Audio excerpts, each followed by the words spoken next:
Top story, abandoned and dilapidated homes have become an all too common sight in Pueblo, but now a proposed pilot program aims to tackle the issue. The Pueblo Urban Renewal Authority, otherwise known as PURA, is gearing up to address abandoned properties through an initiative called the Spot Blight Removal Program.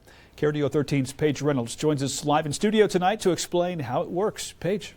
Bart, this is all a push to help revitalize some of Pueblo's aging neighborhoods. The goal is to turn blighted properties like these ones into priorities for redevelopment by a private sector, something the executive director for PURA says is a real necessity. We would be able to go in and completely abate the property and then turn it over into a productive reuse. The proposed Spot Blight Removal Program would take properties like these, burned, boarded, and in significant disrepair, and turn them into plots that can be redeveloped. Investment begets investment. So if you could replace a property like this with a productive duplex or a commercial building, it has a positive net effect on the tax rolls and the values in the neighborhood. The program stems from a resolution passed by the Pueblo Urban Renewal Authority Board last year.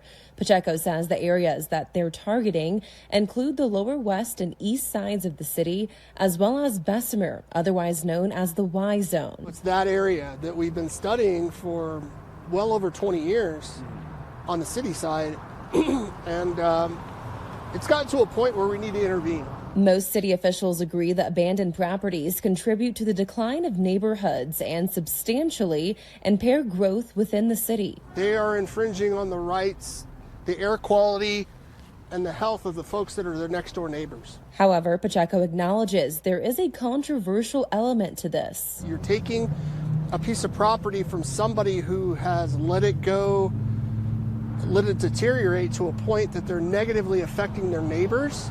He says under the program, those property owners will be compensated by an amount decided by an appraiser and a judge. We have the ability to just be another tool in their toolbox, but a pretty big one that if you want us to take it out, to put it back on productive reuse, you're using that phrase, eminent domain.